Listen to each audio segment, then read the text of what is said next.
नमस्कार. बाबा भांड यांची आपण मुलाखत घेतोय. ही मुलाखत आहे सयाजीराव गायकवाड यांच्या एकूण प्रकल्पाच्या संदर्भात.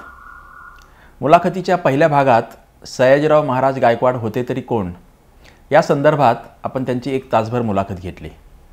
मुलाखतीच्या या दुसऱ्या भागात आपण बाबा स्वतः सयाजीराव महाराजांचा अभ्यास करण्यासाठी कसे वळले, त्याला काय निमित्त घडली आणि ती एकूण सगळी प्रक्रिया काय होती हे समजून घेण्याचा प्रयत्न करणार आहोत. त्याआधी मला हे सांगितलं पाहिजे की महाराष्ट्रातील बहुतेक सर्व लोकांना, अगदी लिहिणाऱ्या वाचणाऱ्या लोकांनाही सयाजीरावांच्या विषयी प्रचंड आदर असतो, आपुलकी असते. शिवाजी महाराजांच्या नंतर दुसऱ्या कुठल्या एखाद्या राजाच्या बद्दल जिव्हाळा असेल, प्रेम असेल, आदर असेल तर सयाजीरावांचं नाव घेतलं जातं. मात्र तरीही सयाजीरावांच्या विषयी सांगा असं म्हटलं तर 5-6 वाक्याच्या पलीकडे फार कोणी जाताना दिसत नाही.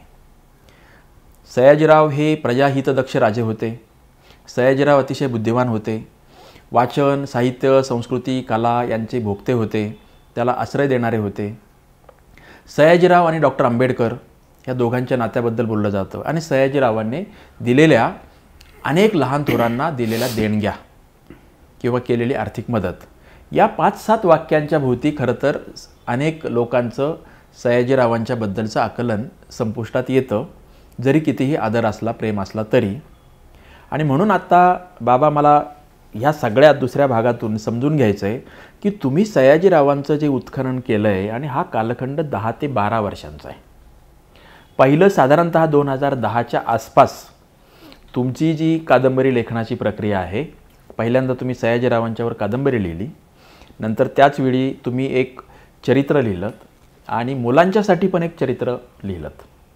तर आम्हाला पहिल्यांदा समजून घ्यायचं की तुम्ही सयाजीरावांच्याकडे वळलात कसे, सयाजीरावांच्या विषयी तुम्हाला आम्हाला सगळ्यांना जी माहिती होती त्या पलीकडे अधिक सयाजीराव जाणून घ्यावेत असा टर्निंग पॉईंट काय होता? यामागचं सयाजीरावच्या ओळखीमागचं महत्त्वाचं कारण माझे ज्येष्ठ मित्र साकेत प्रकाशनाचे लेखक भास्कर लक्ष्मण भोळे यांच्या घरी मी मुक्कामाला जाऊन ब्रिटिश सत्तेविरुद्ध फार मोठा संघर्ष केलेल्या तंट्या भिल्लाची सामग्री शोधत होतो नागपूरच्या आर्काइव्जमध्ये. एका मित्राच्या सांगण्यामुळे मी तंट्या भिल्लाची ओळख मला करून घ्यावं म्हणून एक 3-4 वर्ष मी काम केलं आणि सलग 6 महिने भोळेंच्या घरी राहून ज्यावेळी ते काम मी आटोक्यात आणलं, हस्तलिखित भोळेंना दाखवलं, त्यावेळेस भास्कर भोळे मला म्हणाले की बाबा, हिंदुस्थानमधल्या 2 फार महत्त्वाच्या कामापैकी अर्धं काम तू मार्गी लावलंस. मला कळलं नाही. मी म्हटलं की काय म्हणता तुम्ही? तर ते म्हणाले, हिंदुस्थानमध्ये 2 सामान्य माणसांनी असामान्य काम केलेले आहेत. ज्या आदिवासी क्रांतीवीराविरुद्ध तू कादंबरी लेखनाचं काम करतोय, या क्रांतिकारकाला ब्रिटिशांनी दरोडेखोर ठरवलेलं आहे. परंतु हा तंट्या भिल्ल गोरगरिबांचा कैवारी होता. सावकार आणि ब्रिटिशांचा तो शत्रू होता. आणि या तंट्या भिल्लाने 19-20 वर्ष ब्रिटिश सत्तेच्या विरुद्ध संघर्ष केला. तू ते तुझ्या माझं हस्तलिखित मी त्यांना वाचायला दिलं तर त्यांना ते कळलं होतं.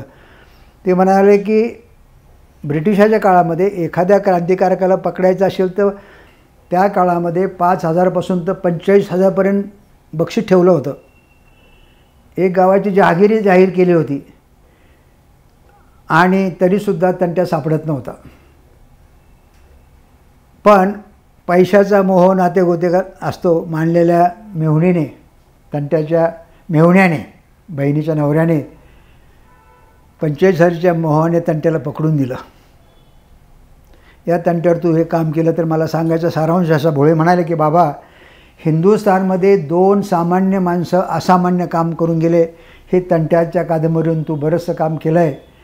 तसाच दुसरा एक सामान्य शेतकऱ्याचा पोरगा नाशिक जिल्ह्यातला योगायोगाने बडोद्याचा राजा बनला आणि या राजाने हिंदुस्थानमधले अनेक क्षेत्रातील अद्भुत कामं केली. या राजावर तू कादंबरी लिही. मी कादंबरी लिहिली की औरंगाबादला आमचे समीक्षक मित्र मोठे होते. माझे गुरुवारी भालचंद्र नेमाडे तिथंच होते औरंगाबादला. त्यांना मदत करणारे आणखीन 4-6 मित्र होते. मी एका मित्राला सांगितलं की तंट्याची कादंबरी माझी लिहून झाली, छापायला गेली, आता मी सयाजीराव गायकवाडवर कादंबरी लिहितो आहे, त्यासाठी मी सामग्री गोळा करायची. तो समीक्षक मित्र मला म्हणाला की आता तू क्रिएटिव्ह रायटर बिघडला तुझ्यातला. क्रिएटिव्ह रायटरने जर चरित्रात्मक कादंबरीच्या नादी लागला की तो 2 टप्पे खाली येतो.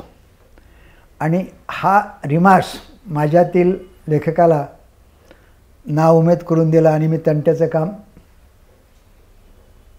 संपलं म्हणून सयाजीरावच्या सध्या नादी लागायचं नाही म्हणून सोडून दिलं.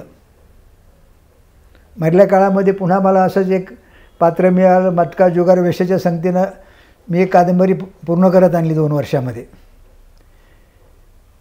आणि एक कौटुंबिक घटना घडली आणि त्या घटनेमुळं ती कादंबरी माझी अर्धवट राहिली. आणि शेवटी मी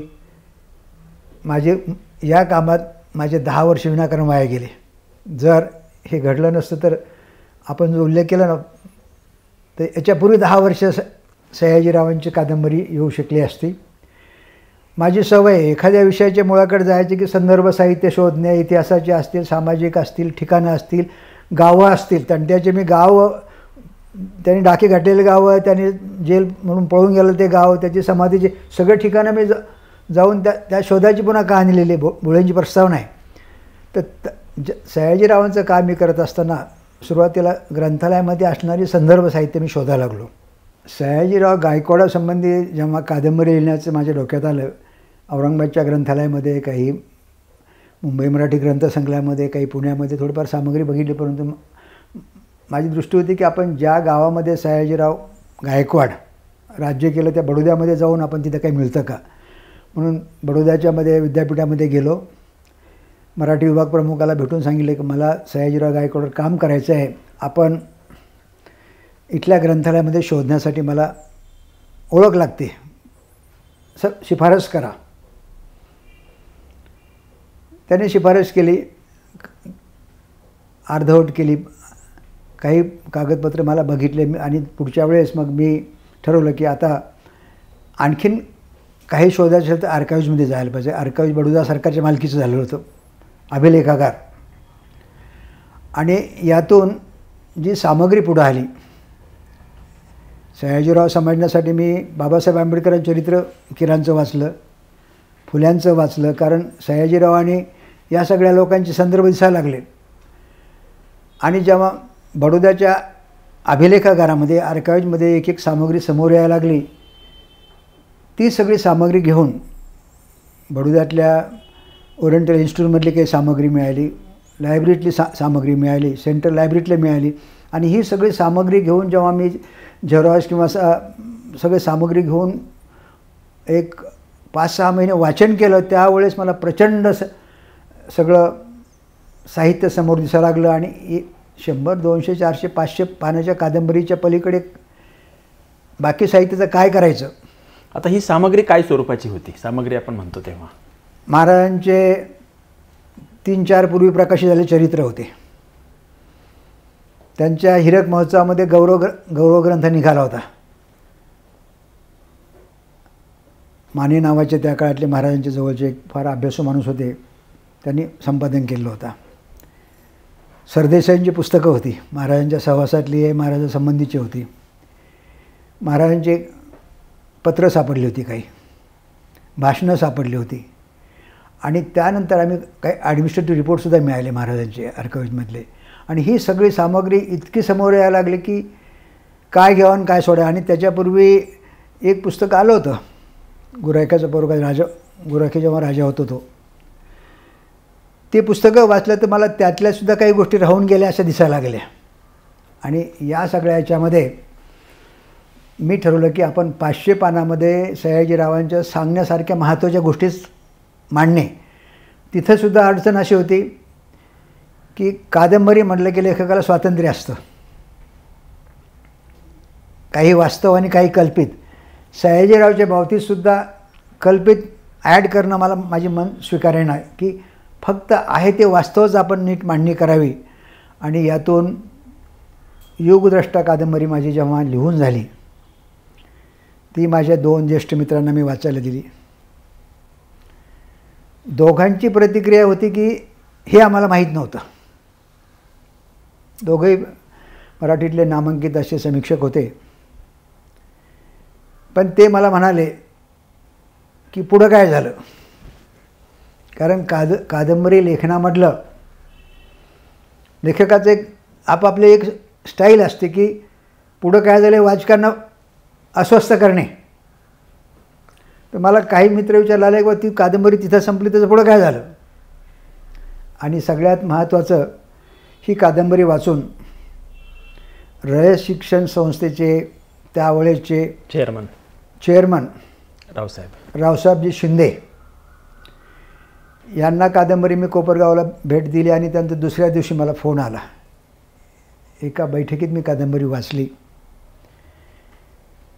कर्मवीराला मदत केल्याचे संदर्भ किंवा हे सगळे संदर्भ वाचत असताना हे किती वास्तव आहेत. कादंबरी लेखक लिहितो त्यावेळेस किती वास्तव आणि किती कल्पित तुम्ही लिहिता, ही मला शंका आली. असं रावसाहेब शिंदे मला म्हणाले. आणि ते म्हणाले की माझ्यासारख्या वाचकाला चरित्राचीच गरज वाटते, कारण त्यात ह्या सगळ्या पुराव्या निसलेल्या घटना असतात. आणि मग मी पुन्हा विचारात पडलो, काय करायचं. कारण अशीच गोष्ट मागे तंट्याभिलाच्या कादंबरीच्या वेळी झाली होती. तंट्याभिल कादंबरी मी जेव्हा आदिवासीसाठी जे काम केलेल्या ताई आहेत, मेधाताई, नर्मदामध्ये मेधाताई पाटकर यांना मी भेटलो होतो कादंबरी लेखनाच्या काळात. त्या औरंगाबादला आमच्या विजय दिवाण सराकडे आल्या होत्या.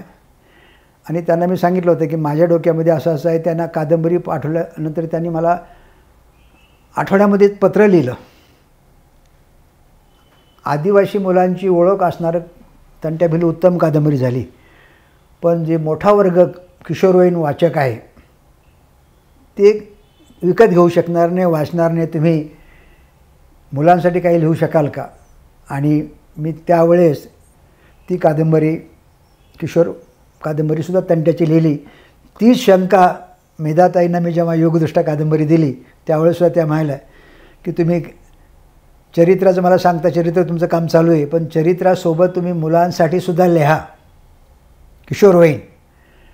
आणि हे एक एक होत असतानाच युगद्रष्टा कादंबरीवर सकारात्मक प्रतिसाद येऊ लागले. आणि काही लोक मी सयाजीरावची वाहवा करतो असे प्रेमाचे आरोप येऊ लागले, अतिशयोक्ती स्वरूपाचे.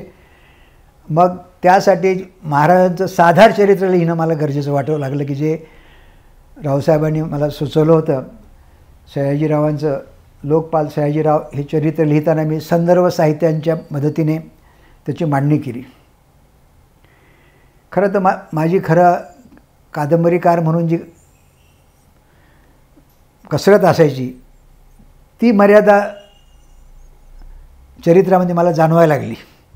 कारण चरित्रामध्ये तुम्हाला वास्तव घटनेच्या बाहेर जाता येत नाही. हा प्रयत्न मराठीमध्ये मी केला असं काही मित्र मला नंतर म्हणायला लागले. कारण तंट्याभिलाची कादंबरी जशी मी लिहिली तसंच चरित्र पण लिहिलं. महाराष्ट्र शिल्पकार योजनेमध्ये किशोर कादंबरी लिहिली. तंट्याचं संपलं की सयाजीरावाच्या युगदृष्टाबरोबर चरित्रात्मक पुस्तक लोकपाल लिहिलं. आणि गोष्ट महाराजा सयाजीराव गायकवाडांची ही किशोर कादंबरीसुद्धा मी लिहित होतो. त्यावेळेस एक मित्र आले आणि म्हणाला की अरे त्याच्यापेक्षा एक लहान बालकांसाठी सुद्धा गोष्ट लिहायला पाहिजे, जे 3री-4थीपर्यंतची मुलं असतील. आणि मला हे किशोरच्या संपादकांनी मला सांगितलं. आणि मी किशोरमध्ये अगदी 4थीपर्यंतच्या मुलांसाठी राजा बनायला आला अशा नावाची छोटीशी गोष्ट लिहिली. हे होत असतानाच माझ्यासमोर सयाजीरावचे इतर साहित्य पण येऊ लागले. कादंबरी लेखन संपून गेलं, पण चरित्रामध्ये जो त्याच गोष्टी वेगळ्या पद्धतीने मांडल्या. बडोद्यातून मला महाराजांची भाषणंसुद्धा मिळाली होती, महाराजांचे पत्रसुद्धा मिळाले होते. एवढ्या सामग्रीचं काय करायचं हे होत असतानाच आणखीन काही गोष्टी समोर येऊ लागल्या की माझ्या 1-2 मित्रांनी मला सुचवलं की सयाजीरावांचा जर सामग्री खूप असेल तुला वाटतं तर आपण एक सयाजीरावाची वेगळी संशोधन संस्था उभा करूयात आणि या संस्थेच्या माध्यमातून सयाजीरावचं उर्वरित साहित्य जे तुला वाटतं की साकेत प्रकाशनाला काढणं शक्य नाही, कारण साकेतमध्ये मी कादंबरी काढली, किशोर कादंबरी काढली, चरित्र काढलं, निवडक जे काही भाषणं होते ना त्यातून छोटे छोटे 5 खंड काढले होते. त्याच्यात मी फक्त विषयवारच काढले होते. सयाजीरावांनी शिक्षणात काय केलं, शेती उद्योगात काय केलं, भाषणामधून नाही. मग आता मुद्दा असा येतो की तुमची कादंबरी मोठ्यांसाठीचं चरित्र, लहान मुलांसाठी किंवा किशोरांसाठीचं चरित्र, हा सगळा कालखंड साधारणतः 2012, 13, 14 असं ते 2-3 वर्ष चाललं. 3 वर्षापर्यंत 2-3 वर्ष चाललं. त्याच काळात विशेषतः कादंबरीच्या निमित्ताने तुमच्यासमोर जो सगळा ऐवज आला, जुने नवे चरित्र, पुस्तकं, कोणाचे आत्मचरित्र, पत्रव्यवहार, डायऱ्या, रोजनिशा आणि सरकारी सगळे कागदपत्र, तर तेव्हा तुमच्या मनामध्ये आणि तुमच्या सगळ्या सल्लागारांनी जे सांगितलं त्यातून असं आकाराला आलं असणार की सयाजीरावांचं निवडक लेखन एकत्रित करून, संकलित करून, संपादन करून प्रसिद्ध करावं. आणि तुमच्याकडे स्वतःचं साकेत प्रकाशन तर होतंच, प्रकाशनाच्या मार्फत तुम्ही करू शकत होता. त्याचवेळी एक अन्य सयाजीरावांचं साहित्य प्रकाशन करणारी, संशोधन करणारी संस्था, या दोन्हीच्या माध्यमातून तुम्ही पुढच्या 3-4 वर्षाच्या काळात जे पुस्तकं प्रकाशित केली त्याची संख्या बरीच जास्त आहे. तर ही संशोधन संस्था आणि साकेत या दोन्हीच्याकडून जे काही प्रकाशित झालं ते नेमकं काय काय होतं आणि त्यासाठी काय तयारी करावी लागली? साकेतकडून मी 17 ग्रंथ प्रकाशित केले. युगदृष्टाचं तुम्हाला मी सांगितलं आहे, सयाजीरावांच्या चरित्राबद्दल सांगितलं आहे, भाषणाचे छोटे छोटे 5 खंड काढले. त्यानंतर सयाजीरावला मदत करायला काशीराव जाधव नावाचा खूप मोठा, त्याच्याबद्दल आपण पुढं बोलणारच आहोत, स्वातंत्र्य संग्रामामध्ये त्यांचं चरित्र आम्ही प्रकाशित केलं. सयाजीरावांची ओळख असणारं छोट्या 3 पुस्तिकासुद्धा आपण वेगळ्या 3 भाषेमध्ये साकेतने सुरुवातीला प्रकाशित केल्या. शिक्षणासंबंधी मंदाताई हिंगोरावांचं एक पुस्तकंसुद्धा आम्ही त्याच काळामध्ये प्रकाशित केलं. हे होत असतानाच सयाजीरावच्या ट्रस्टतर्फे सुद्धा सुरुवात छोटे काम झाली होती, करावा असा विचार होता मनामध्ये. पण एका दिवशी शिक्षण मंत्र्याच्या प्रायव्हेट सेक्रेटरीचा मला फोन आला की तुम्हाला साहित्य संस्कृती मंडळाचं अध्यक्षपद तुम्हाला देण्याचं शासन विचार करते, तुमची संमती पाहिजे. मी क्षणभर गांगारलो आणि त्यांना म्हणालो की मला व्हायचं नाही, ते पद मला नको. तेवढ्यात त्यांच्या शेजारी बसलेले भूषण गगराणी सरांचा मला फोन आला की बाबा, भूषण गगराणी मी जेव्हा दशक्रिया नावाची कादंबरी सुरुवातीला लिहिली 25-30 वर्षापूर्वी, त्यावेळी त्यावर म्हटलं शिव होते आणि ती कादंबरी त्यांनी त्यात वाचली होती आणि लेखक म्हणून आमची ओळख पुढे गेली होती. तर गगराणी साहेबांनी मला फोन करून सांगितलं की तुमच्यासारख्या प्रकाशकाने, तुमच्यासारख्या लेखकाने साहित्य संस्कृती मंडळाचं जर काम केलं तर काही वेगळं होऊ शकेल. मी सरांना सांगितलं की सर मी आता 66 वर्षाचा आहे, येत्या 10 वर्षात मला सयाजीराव गायकवाडांचंच काम करायची इच्छा आहे, त्यामुळे साहित्य संस्कृती मंडळाचं पद, अध्यक्षपदाचं मला नको आहे. त्यांच्या शेजारी शिक्षण मंत्री विनोद तावडे साहेब बसले होते. गगराणी साहेबांनी त्यांना ते सांगितलं असेल. तावडे साहेबांनी मला फोनवर सांगितलं की तुमच्या सयाजीरावांचं कामसुद्धा शासन करेल. मला क्षणभर वाटलं की सयाजीराव माझे काय, सयाजीराव आपल्या सगळ्यांचेच आहे. पण म्हटलं ठीक आहे. मग ते म्हणाले तुम्ही होकार असेल तर उद्या या, मुंबईला माझ्या घरी बैठक आहे. मी म्हटलं नाही, 1 दिवस थांबा, म्हटलं उशिरा येतो. कारण माझं मानसिक तयारी नसल्यामुळे मी म्हटलं की मी तुम्हाला परवा सांगतो सकाळी. आणि मी माझे गुरुवारे भालचंद्र नेमाड्यांना फोन केला पहिल्यांदा की मला साहित्य संस्कृती मंडळाच्या अध्यक्षपदासाठी शासनाची ऑफर आहे. विचारणा आली. ऑफरपेक्षा विचारणा आली, परंतु ते करावं असं माझी इच्छा नाही. दुसरे मित्र माझे अमेरिकेत होते, एक रमेश वरखडे, तिसरे चंद्रकांत पाटील होते बाहेर. या तिघांना मी विचारलं. आणखीन गावातले एक आमचे वराडे साहेब, वाल्मीचे डायरेक्टर, ज्यांनी पाणलोक क्षेत्रात खूप मोठं काम केलं. चारही लोकांना मी विचारलं की माझी मानसिक अवस्था आहे की मला काम स्वीकारावं वाटतं आणि वाटत नाही, काय करूया मी. नेमाडे मला म्हणाले की तू गेला तर वेगळं काहीतरी काम होऊ शकेल आणि ज्यावेळी तुला नको असेल तर सोड. आणि ह्या दोन्ही तिन्ही मित्राची सल्ला आल्यानंतर मी दुसऱ्या दिवशी माननीय शिक्षण मंत्र्यांना होकार दिला आणि त्याच काळामध्ये साहित्य संस्कृती मंडळाचं काम सुरू केलं. पण डोक्यामध्ये सयाजीराव प्रकल्प जात नव्हता. आणि मग मी आणि माझ्या मित्राने, जो अखिल भारतीय विद्यार्थी परिषदेचा अध्यक्ष होता पूर्वी, सयाजीराव ठोंबरे, तो मला म्हणाला की आपण पंतप्रधानांना भेटूयात. सयाजीरावचा प्रकल्प भारत स्तरावर, कारण मी जेव्हा सांगायचो ना त्यांना भारतभर काम आहे, तर ते म्हणाले तुम्ही बडोद्याच्या राजमाताला जर आणलं तर आपण पंतप्रधानांची वेळ घेऊन हा प्रकल्प राष्ट्रीय स्तरावर करता आला तर बघूयात. आम्ही प्रकल्प तयार करून घेतला. माझी सही, सयाजीराव ठोंबरेची सही, बडोद्याच्या राजमाताची सही घेतली. आणखीन त्यांच्या 2 पदाधिकारीच घेतली आणि पंतप्रधानांनी आम्हाला वेळ दिली होती त्याप्रमाणे आम्ही तिथे जाऊन पोहोचलो दिल्लीला. पण ऐन वेळेस पंतप्रधानाला काहीतरी काम निघालं आणि शिलाँगला जावं लागलं. पण त्यांनी सांस्कृतिक मंत्र्याला सांगितलं होतं की असे लोक बडोद्याच्या राजमाता ही मंडळी हे येतात, तुम्ही ते ऐकून घ्या. मी 10 मुद्दे काढून नेले होते सयाजीराव प्रकल्प समजून सांगायचा असे म्हणून. आणि मी एक एक मुद्दा सांगितला की ते सांस्कृतिक मंत्री म्हणायचे का रे हमको मालूम नहीं था, ये पहले बार सुना है, ये तो बिल्कुल मालूम नहीं. आणि शेवटी सगळे 10 मुद्दे संपल्यावर ते म्हणाले की आपका प्रकल्प हमने सँक्शन किया. त्या ऑर्डरावर सांस्कृतिक मंत्र्यांनी त्याच्यावर सही केली. आम्ही आनंदाने परत आलो. माझे एक विष्णू खरे नावाचे हिंदीतले मोठे कवी होते, त्यांना मी आनंदाने सांगितलं की असं असं झालं. कारण मागे मी तंट्याच्या निमित्ताने त्यांच्या घरी जायचो. म्हटलं सांस्कृतिक खात्याने केलं आणि सांस्कृतिक खात्याकडे म्हणजे ते आता अकादमीकडे देणार. ते म्हणाले थांब, साहित्य अकादमीचा सांस्कृतिक खात्याचा सेक्रेटरी त्या खऱ्यांचा मित्र होता. ते म्हणले थांब बाबा. आणि त्याने विचारलं की सयाजीरावचे प्रकल्प सांस्कृतिक खात्याने स्वीकारला आहे, पण त्याला मर्यादा काय आहे. तर तो म्हणाला की 10 वॉल्यूम के आगे हम प्रिंट करते नाही. आमची पंचायत म्हणजे जो आनंद झाला होता सयाजीरावचा प्रकल्प तिथं करायचा, पुन्हा आम्ही गोंधळलो आणि मुंबईला परत आलो आणि शिक्षण मंत्र्याला सगळं सांगितलं. शिक्षण मंत्री म्हणाले आपण करूयात.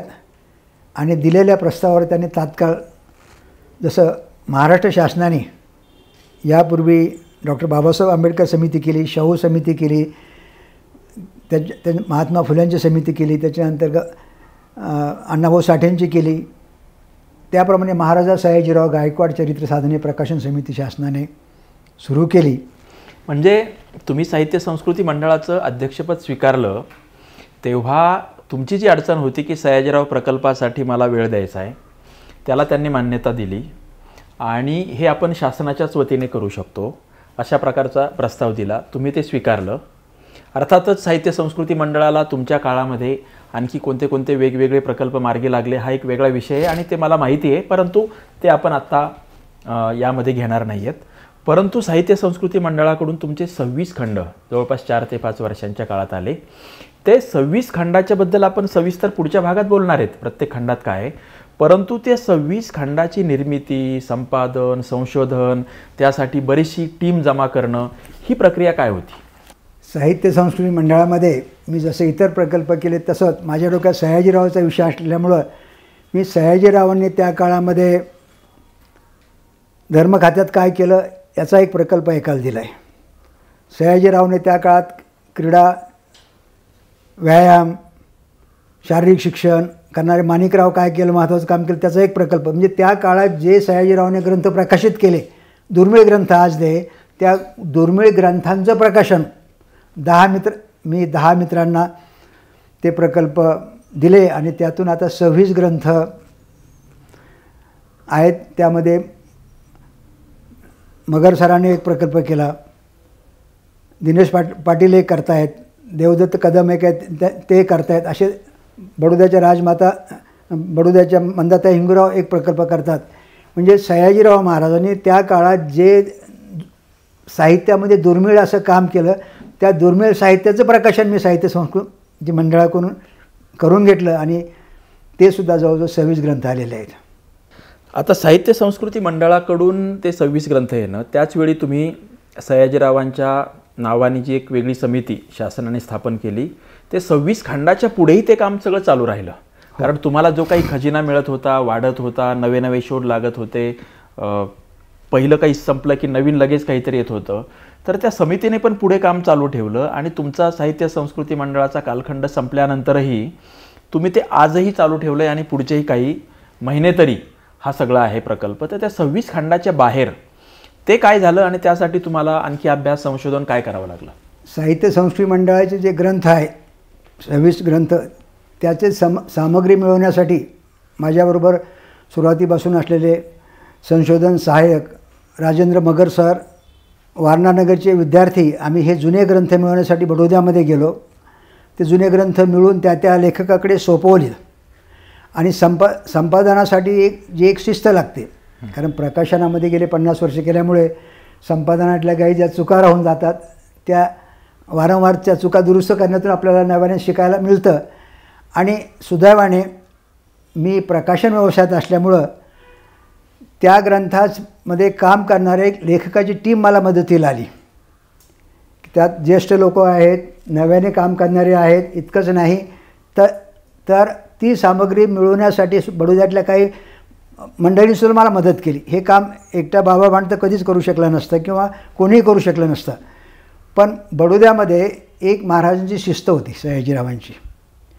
प्रत्येक छापलेल्या पुस्तकांच्या प्रती त्यांच्या पॅलेसमधल्या ग्रंथालयात मिळतील.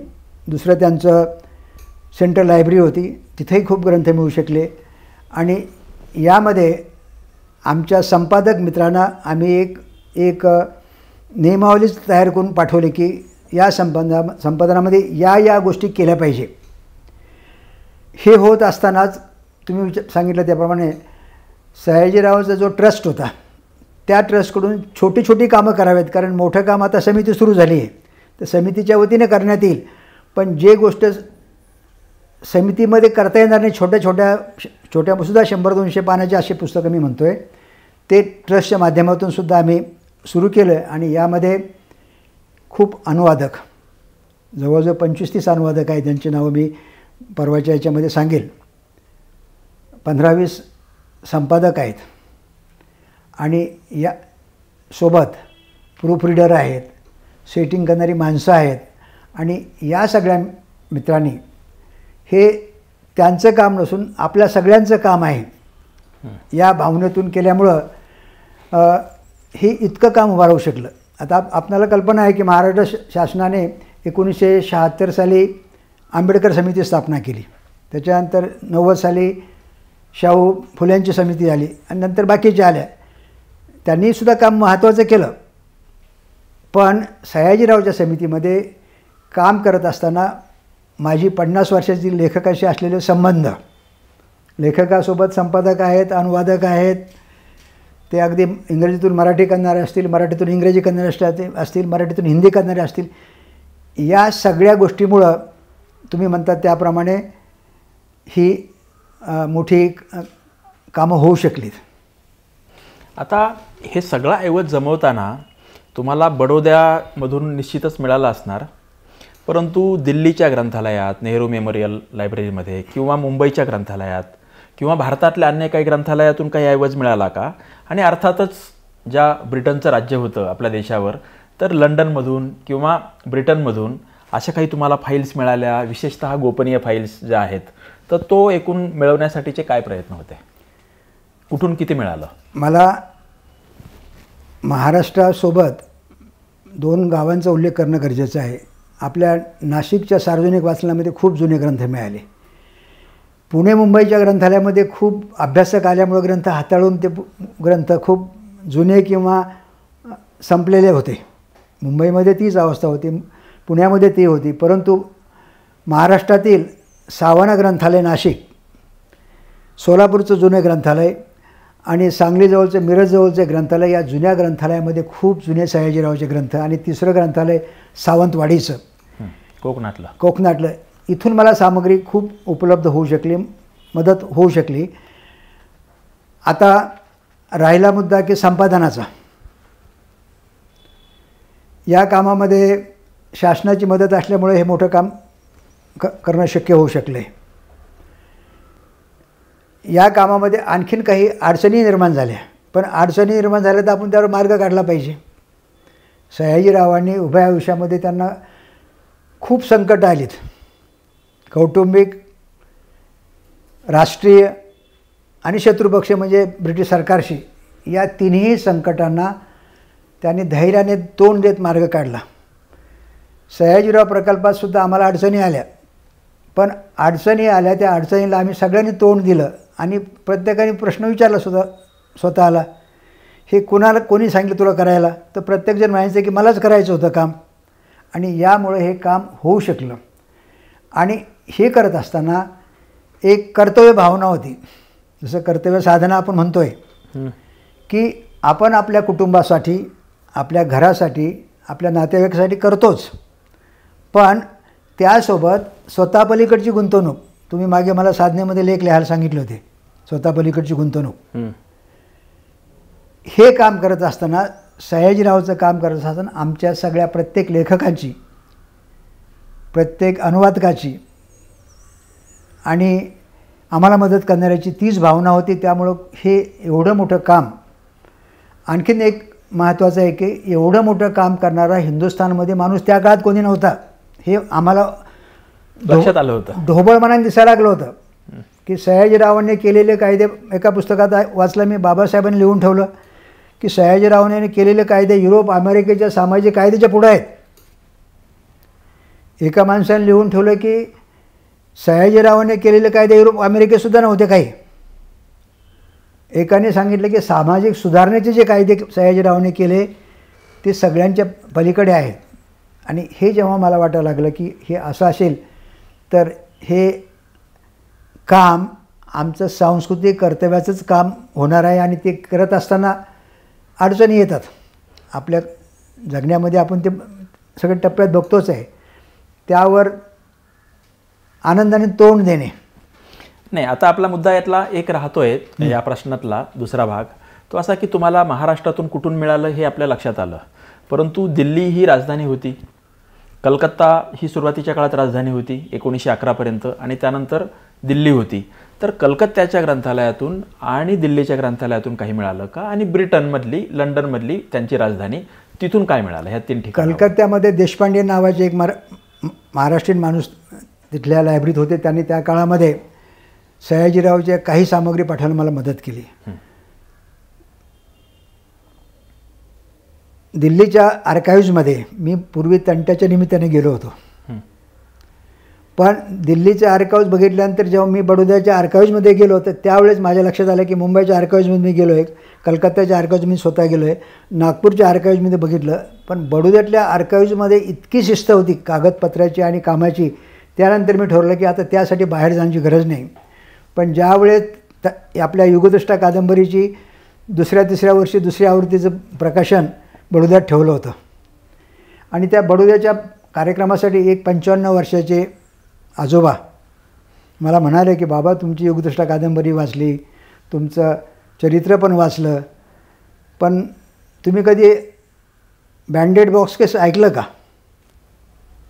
म्हणलं नाही आजोबा, मला माहीत नाही. ते म्हणाले की ब्रिटिश सरकार सयाजीरावच्या विरुद्ध इतके वर्ष संघर्ष करत होते, हे तुम्ही लिहिलं कादंबरीत, चरित्रात आलं, पण बँडेड बॉक्स ते तुम्हाला माहीत आहे का? म्हणलं नाही. मग ते म्हणजे उद्या घरी या तुम्ही. आणि मग त्यांच्याकडे मी सकाळी गेल्यानंतर त्यांनी सांगितलं की सयाजीराव हिमतीने ब्रिटिश सरकारच्या विरुद्ध प्रत्येक गोष्ट करत होते. ब्रिटिश सरकार त्यांच्यावर राजद्रोहाचा आरोप करत होते. त्या आरोपाचे कोणताही पुरावा सयाजीराव मागं ठेवत नसल्याने ती फाईल रेसिडेंटकडून परराष्ट्रमंत्र्याकडे, परराष्ट्रमंत्र्याकडून गव्हर्नर जनरलकडे जायची आणि परंतु शेवटी पुरावा नसल्यामुळं त्या फाईलवर ए बँडेड बॉक्स केस शिक्का मारून ती फाईल 60 वर्ष बंद केली जायची. हे मला माहीत नव्हतं. मी त्या आजोबांना त्यांचे पाय धरून म्हटलं की हे मी कुठे नाही. नंतर मी महाराष्ट्रातल्या माझे जे इतिहासाचे तज्ज्ञ मित्र आहेत सगळ्या विद्यापीठातले, त्यांना सगळ्यांना मी विचारलं की तुम्ही इतिहासाचे अभ्यासक आहात, तुम्ही वेगवेगळ्या जगभरातील ॲडमिनिस्ट्रेशनचा अभ्यास केलेला आहात, या कागदपत्रामध्ये ए बँडेड बॉक्सेस कुठं आहे का? दुर्दैवाने कोणी मित्र मला सांगू शकला नाही किंवा त्याला माहीत नसेल किंवा त्याचं पाहायचं राहून गेलं असेल. पण ज्या वेळेस ही गोष्ट माझ्या मनात सला लागली तर मला वाटायला लागलं की आपण आता बडोद्याला स्वतः जाऊन लंडनला स्वतः जाऊन ब्रिटिश लायब्ररीमध्ये हे शोधावं. पण साहित्य संस्कृती मंडळाची जबाबदारी आणि सयाजीरावचं काम या सगळ्या ओझ्यामध्ये मला जाणं होईना. काही दिवसामध्ये मला असं कळलं की माझा एक मित्र आहे नाशिकचा, सयाजीरावचा प्रेमी आहे, त्यांनी कादंबरी वाचली होती. त्याचा मुलगा लंडनमध्ये गरवारे कंपनीचा पूर्ण युरोपचा प्रमुख होता. मी त्या मित्राला म्हणालो की तू चाललाच आहे तर तुम्ही हे शोधता का? त्याला एक पानभर मी त्याला मजकूर लिहून दिला की कालखंड, सयाजीरावचा संघर्षाचा कालखंड मला माहीत होता की या वर्षापासून या वर्षापर्यंतचा सिक्रेट, मोस्ट सिक्रेट, कॉन्फिडेन्शियल या फायली शेवटी ए बँडेड बॉक्स केस, आपण परवाच्या उद्याच्या दाखवू त्या फायली, शिक्का मारून त्या फायली 60 वर्ष बंद करतात. मी त्याला सर्वसाधारण 90 ते 15पर्यंत या 10-15 वर्षाचं तू कागदपत्र बघ, नसेल तर किमान 1910-11चं पाहिलं तरी चालेल. त्या चव्हाण सराने तो बिचारा त्याच्या मुलाला बरोबर घेऊन ब्रिटिश लायब्ररीमध्ये गेले. पूर्वीचं सगळं आपलं जे रेकॉर्ड होतं ते त्याच्यामध्ये त्यांना खूप दिवसात त्यांनी मला फोन केला की सयाजीराव गायकवाडच्या जवळजवळ 2000 फाईली इथं आहे.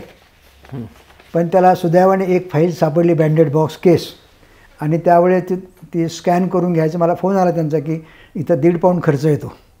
आम्ही गुन्हाकार केला तर तो खूप हजारात चालला. मी म्हटलं मी दुसऱ्या दिवशी पैसे पाठवतो. पैसे पाठवले आणि त्यांनी पहिली फाईल जेव्हा पाठवली मला, ती फाईल बघून मला खूप आनंद झाला आणि वाचलं. आणि मग माझ्या डोक्यात आलं की आपण पुन्हा जाऊयात लवकर. पण मला पुन्हा 4 वर्षात वेळ मिळाला नाही. माझे मित्र पुरुषोत्तम खेडेकरांचा एक भाचा आपल्या पुणे युनिव्हर्सिटीमध्ये इतिहास विभागामध्ये तो शिवाजी महाराज किंवा कुठल्या तरी ऐतिहासिक याच्यावर PhD करतो असं मला पुरुषोत्तम खेडेकरांनी सांगितलं की माझा भाचा चालला आहे लंडनला, सयाजीरावचं काम ते वाचत होते सगळं माझं, तर तुमचं काही काम त्याला सांगा. मी राहुल मगरशी बोललो, त्याला एक पानभर व्हॉट्सअप पाठवला, मेल केला आणि 1-2 महिन्याने मला राहुलचा फोन आला की माझं काम संपलं आहे. मी सयाजीरावांच्या 15 फायली 968 पानाचे मला मिळालं आणि त्यांनी तेवढं स्कॅन करून मला दुसऱ्याची मेल केला. पहिल्या फायलीसाठी मला 20-25 हजार रुपये झेरॉक्सला लागले होते एका फायलीला. पण या मगरने 968 पानं मोबाईलवर स्कॅन करून मला मेल केले. ही दुसरी फाईलसुद्धा मला मिळाली आणि मला इतका आनंद झाला की हे सगळं साहित्य, हा नवा इतिहास आमच्या स्वातंत्र्य संग्रामाच्या 100 वर्षाच्या इतिहासामध्ये आमच्या इतिहासाच्या तज्ज्ञांना, प्रशासनातल्या माणसांना, इतिहासकारांना, स्वातंत्र्य संग्रामाच्या लढ्यांना सयाजीरावांनी इतकी मदत केली तर त्यासंबंधीचं एकसुद्धा कोणी लिहू शकलं नाही. अशा 15 फायली आपल्या हाताशी येणं ही मला त्या काळातील खूप माझ्या आयुष्यातील आनंदाची, धक्कादायक आणि जो आनंद मला शब्दात व्यक्त करणार नाही असे घडलं. मी ते सगळं वाचन केलं आणि त्यावेळेस मी ठरवलं की आता पुन्हा एकदा लंडनला जायचं. अजून जाणं झालं नाही आणि आणखीन काही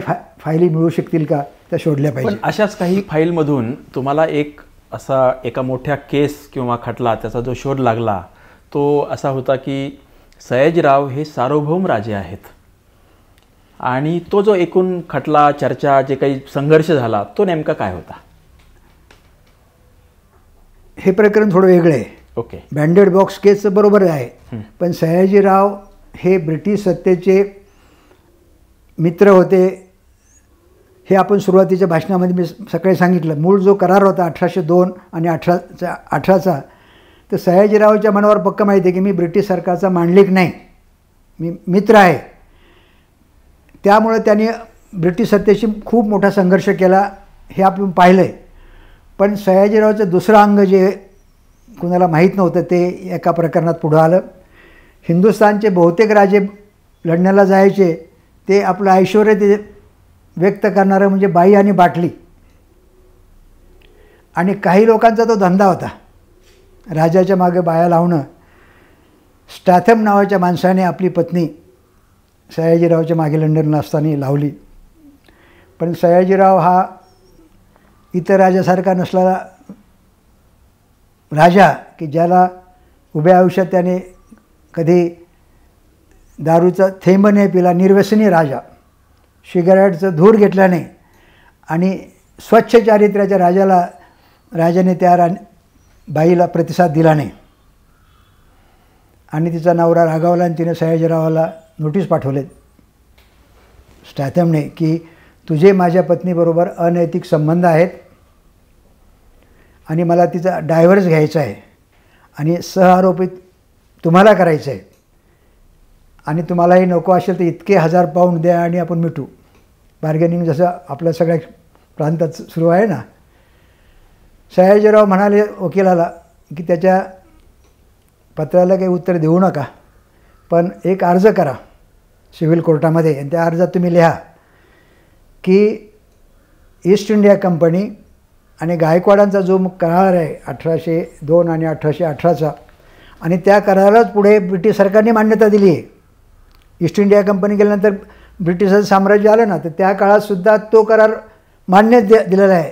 त्यातलं कलम असं आहे की ब्रिटिश गायकवाड जे आहेत हिंदुस्थानमधले, हे ब्रिटिश सरकारचे मित्र सार्वभौम राजे आहेत आणि त्यांच्याविरुद्ध जगात कुठेही सिव्हिल आणि क्रिमिनल दावा उभा राहणार नाही, हे त्यात कलम होतं.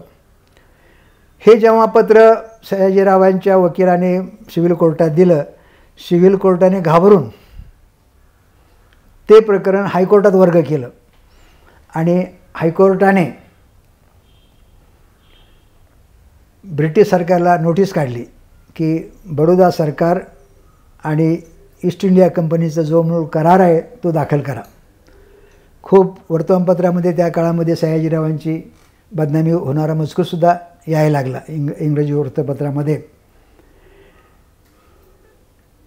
ब्रिटिश सरकारने कागदपत्र दाखल केले आणि हायकोर्ट जजने सयाजीरावच्या बाजूने निर्णय दिला की सयाजीराव हे सार्वभौम राजे आहेत, त्यांच्याविरुद्ध जगामध्ये कुठेही क्रिमिनल आणि हा दावा उभा राहणार नाही.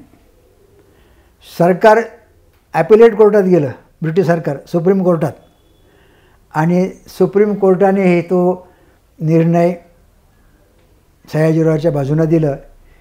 ही गोष्ट जेव्हा घडली तेव्हा माझ्या मनामध्ये पुन्हा उत्सुकता सुरू झाली की हे जजमेंट कुठे मिळेल.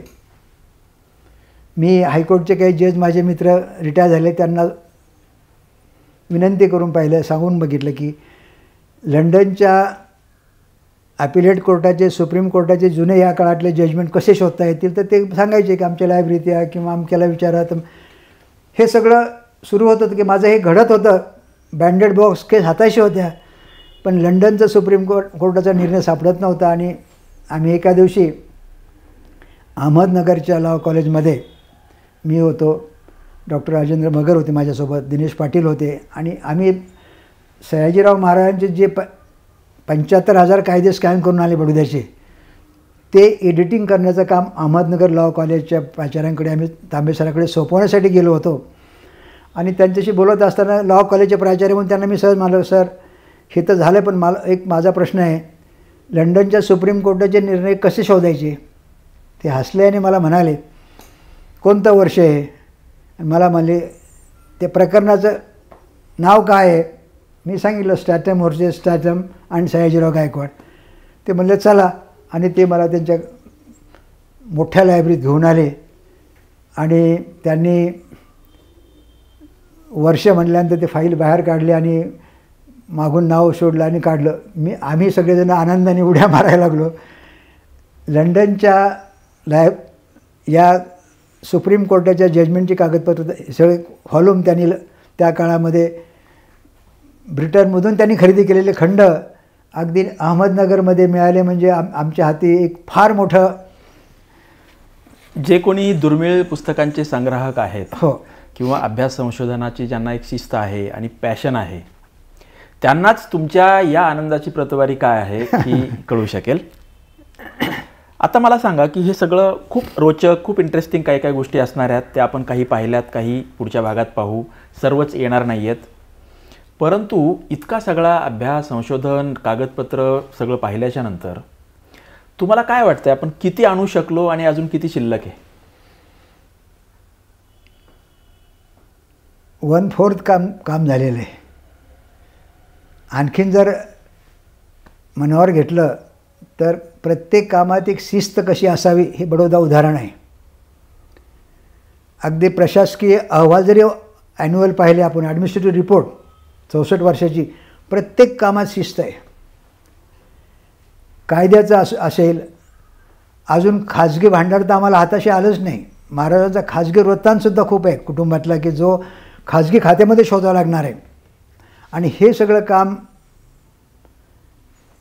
एकाचं काम नाही. आणि ते कदाचित त्याला 10-20 वर्षामध्ये जर आज जे काही वर्तमान आहे, या वर्तमानाला जर सुप्रशासन आणि वेगळेपणाचं जर उदाहरण पाहिजे असेल तर सयाजीरावची आठवण येते. सर्व जाती पाती धर्माच्या सगळ्या विषयाच्या माणसाला संगत घेऊन फक्त जनकल्याण आणि लोकसेवा आणि सुप्रशासन या गोष्टींचं उदाहरण म्हणजे बडोदा होतं. बडोद्यामध्ये जी सामग्री आजही आहे, खरं पाहिलं तर ती सगळी हळूहळू ते स्कॅन करायला पाहिजे होतं, परंतु स्वातंत्र्यानंतर स्वरूप बदललं. येणाऱ्या अधिकाऱ्यांना त्याचं किती भान आहे माहीत नाही. पण सयाजीरावने ओळखलं होतं, साहित्य, संस्कृती आणि ग्रंथ ही राष्ट्राची संपत्ती आहे आणि त्या संपत्तीचं संरक्षण करणं हे राजाचं कर्तव्य आहे. म्हणून त्यांनी त्यांच्या ग्रंथालयामध्ये स्वतःच्या ग्रंथालयाचा एक कॅटलॉग, 500 पानाचा कॅटलॉग छापला आहे. मी तुम्हाला म्हटलं की परवा दाखवू आपण तो.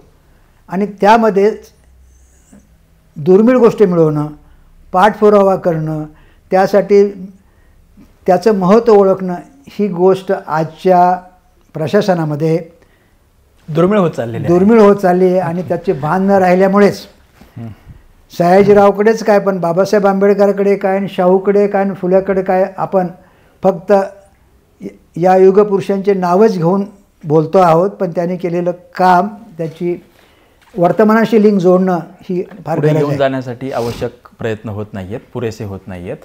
आता मी या आपल्या मुलाखतीच्या दुसऱ्या भागातले शेवटचे 2 प्रश्न विचारतो.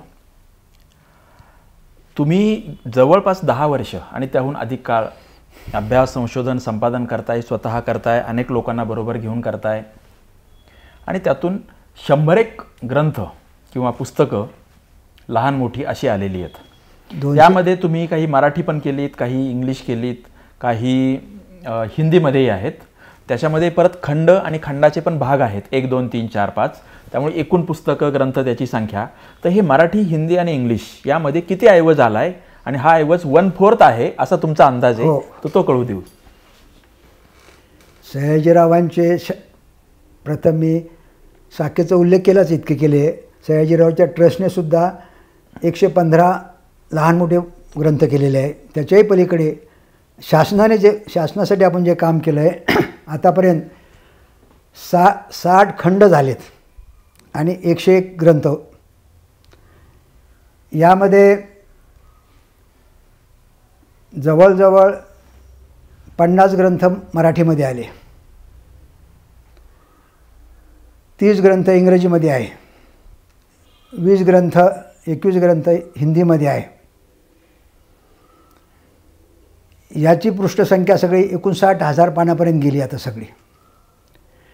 पण यासोबत महाराजांनी खूप गोष्टी दुर्मिळ केल्या. तुम्ही जे म्हणाला की 1/4 कसे, तर जगामध्ये धर्माचा तौलनिक अभ्यास करणारं पहिलं बडोदा सरकार आहे. जगात जितके धर्म आहेत त्या धर्माचे तौलनिक ग्रंथसुद्धा बडोद्याने प्रकाशित केलेले आहेत.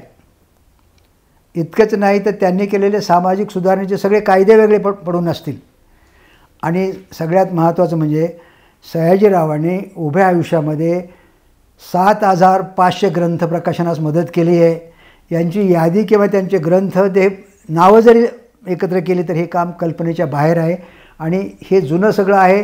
हे जर तुम्हाला छापणं शक्य नसेल तर ईबुक करून किंवा स्कॅन करून ठेवणंसुद्धा गरज आहे. नसता त्या काळामध्ये ही राष्ट्रसंपत्ती मातीमोल होण्याचा सुद्धा धोका आहे. आणि हे काम मी का करू शकलो, का करावं वाटतं मला, तर मी माझ्या बालपणी सुरुवातीला पोलीस व्हावं वाटत होतं मला. पण अपघाताने मला माझ्या हातामध्ये प्रल्हाद केशव अत्रेंचं पुस्तक मी कसा झालो आलो आणि त्यातून मला वाटलं की मला माझं लिहिता येईल का. आणि त्यातून मी ग्रंथांच्या संगतीला आलो आणि पुढे ठरवलं की आपल्याला लेखन प्रकाशनातच काम करायचं. आणि या क्षेत्रामध्ये डोंगरा एवढं काम केलेलं सयाजीराव जेव्हा समोर आले त्यावेळेस मग मला वाटलं की हे सुद्धा आपलं कर्तव्य आहे की हे काम आपण करण्याचा प्रयत्न केला पाहिजे. आता या भागातला आपला शेवटचा प्रश्न की तुम्हाला हे कर्तव्य वाटलं, अशाच प्रकारे सयाजीरावांचं हे सगळं काम आणलं पाहिजे मराठीमध्ये किंवा प्रकाशित केलं पाहिजे, अशी कर्तव्याची भावना ही महाराष्ट्राचे पहिले मुख्यमंत्री यशवंतराव चव्हाण यांच्या मनात होती. त्यांना मुख्यमंत्रीपदाचा खूपच कमी कालखंड मिळाला. सुरुवातीला 56 पासून 60 पर्यंत गुजरात आणि महाराष्ट्र द्वैभाषिक राज्य होतं, त्यामुळे त्यांना याची कल्पना जास्त असणार. आणि जर 20व्या शतकात आधुनिक आपल्या लोकशाहीमध्ये राजा नसलेला असा एखादा व्यक्ती की जो सयाजीरावांच्या व्यक्तिमत्वाशी कार्यकर्तृत्वाशी नातं सांगू शकेल असं जर म्हटलं तर यशवंतरावांचंच नाव घ्यावं लागतं. परंतु यशवंतरावांना महाराष्ट्र राज्य साहित्य संस्कृती मंडळाची स्थापना झाली, राज्याची स्थापना झाली, संयुक्त महाराष्ट्र, तर जेमतेम 2-1 वर्षाचा कालखंड मिळाला. मात्र त्यांनी या प्रकल्पाची सुरुवात करून देण्यासाठी प्रयत्न केले होते, परंतु पुढे ते झालं नाही असं तुमच्याकडून आणि बाहेरूनही काही तपशील मिळतात. ती वस्तुस्थिती नेमकी काय होती, कशामुळे थांबलं? यशवंतराव दूरदृष्टी होती आपल्याला माहीत आहे. त्यांचे सासरे बडोद्यात नोकर होते. त्यामुळं सयाजीरावाने केलेले सगळ्या क्षेत्रातले काम सयाजीरावला चांगली तोंड ओळख होती. सयाजीरावांनी ज्यावेळेस आपलं काम आपण करतो आहोत त्यावेळेस सर्व क्षेत्रातली माणसं बोलवली होती. त्यामध्ये शरदरावांचे सासरे तिथं होते. यशवंतरावांनी 1960 साली साहित्य संस्कृती मंडळाची स्थापना करून पूर्ण भारतामध्ये साहित्य कलेतलं महत्त्वाचं काम केलं. यशवंतरावची दृष्टी असल्यामुळेच त्यांना कळलं 1962ला, कारण 63 सयाजीरावचा जन्मवर्ष आहे, 1863 जन्मशताब्दी वर्ष, आणि पुढच्या वर्षी सयाजीरावाची जन्मशताब्दी येते. त्यानिमित्ताने सयाजीरावांचं साहित्य प्रकाशित करावं असा यशवंतरावांनी निर्णय घेतला. पण तुम्ही जो मला प्रश्न विचारला की कोणी थांबवलं असेल वगैरे, तर ते शोधायला अजून सवड झाली नाही. परंतु कोणी थांबवलं असेल त्या संबंधी आमचे अंदाज आहेत. ते अंदाज खरे होतील का चुकतील ते आपण त्या संदर्भात नंतर बोलता येईल. पण जर तो प्रकल्प झाला असता तर सयाजीरावचं काम हिंदुस्थानमध्ये महाराष्ट्रातच नव्हे तर देशामध्ये नंबर 1ला गेलं असतं. कारण त्याने त्या काळामध्ये सगळ्या युगपुरुषांना मदत केली. आपण उद्या जो बघणार आहोत, कोणी सुटलं नाही. अशा युगपुरुषांचं काम ज्या कोणी झारीतल्या शुक्राचार्यांनी बाजूला टाकलं त्यांचे मात्र आम्ही आभार मानले. कारण जर ते काम त्या काळात झालं असतं तर बाबा भांड आणि आमच्याबरोबर असणारे 50 लेखक जे काम करतायत ती संधी आम्हाला मिळाली. ती संधी आणि तो आनंद तुम्हाला मिळाला नसता, हे एक बाजू बरोबर आहे. परंतु दुसरं असं की 1960च्या दशकात जेव्हा भारत नव्याने स्वतंत्र झाला होता, सगळी जुनी जोखडं टाकून देऊन आधुनिक भारताची उभारणी करण्याचं काम चालू होतं. देशामध्ये केंद्रीय स्तरावर नेहरू पंतप्रधान होते. राज्यांच्यामध्ये खूप चांगले मुख्यमंत्री होते, त्यांचे मंत्री होते. आणि सयाजीरावांचं शताब्दी वर्ष येतं आहे, त्या निमित्ताने सयाजीरावांचा हा खजिना त्यावेळी आजच्यापेक्षा कितीतरी जास्त उपलब्ध होता. त्यावेळी आजच्यापेक्षा कितीतरी जास्त अभ्यासक उपलब्ध होते. खूप चांगले धागेदोरे मिळवता आले असते. हे काम जर 60च्या दशकामध्ये म्हणजे 60 ते 70 या दशकात पूर्ण जर झालं असतं, तर आता तुम्ही जे 2010च्या नंतर केलं आहे म्हणजे 50 ते 60 वर्ष सयाजीरावांचं काम उशिरा झाल्यामुळे, तेही अद्याप प्रामुख्याने मराठीत आलं आहे आणि हिंदी इंग्लिशमध्ये तुम्ही आणलं आहे, परंतु पोहोचणं बाकी आहे. तर या 50 वर्षामध्ये सयाजीरावांच्याकडे की ज्याने भारताच्या दृष्टीने एक योगद्रष्टा राजा किंवा शिवाजी महाराजांच्या नंतर ज्यांचं नाव घेतलं जातं, त्यांच्या संदर्भात एका अर्थाने व्यक्ती म्हणून सोडा, परंतु त्यांचं काम, त्यांचं कार्यकर्तृत्व अधोरेखित न करणं हा एका अर्थाने अन्याय. आणि खरं म्हणजे आपल्या लोकांनी आपल्यावर, स्वतःवर, आपल्याच देशावर केलेला अन्याय असं वाटतं का? आणि त्यावेळी जर झालं असतं तर काय परिणाम झाले असते? नाही, आता अन्याय वाटत नाही, कारण जर त्यांनी केलं असतं तर आम्ही करू शकलो नसतो, त्यामुळे मी त्याला अन्याय म्हणत नाही. पण 2 पत्रांचा मी उल्लेख करतो आहे. एक सुभाषबाबूंचं पत्र सापडलं आहे. सुभाषबाबूंनी त्या पत्रात म्हटलेलं आहे की महाराज, लवकरच देश स्वतंत्र होणार आहे आणि या देशाला तुमच्याशिवाय कोण नेतृत्व करणार. दुसऱ्या पत्राचा उल्लेख पुण्यातलाच आहे. त्यावेळेस गांधीजी एरोडा तुरुंगात होते आणि महाराजांचा हिरक महोत्सव होता, ते जाऊ शकत नव्हते. म्हणून त्यांनी पत्र लिहिलं महाराजांना की महाराज, तुमच्याबद्दल मला आदर आहे, कारण गांधीपेक्षा सयाजीराव वयाने मोठे होते थोडे. गांधी म्हणतात की तुम्ही हिंदुस्थानमध्ये पहिले आहात की अस्पृश्यांना सरकारी खर्चाने शिकून त्यांना सगळ्यासोबत आणणारे आहात.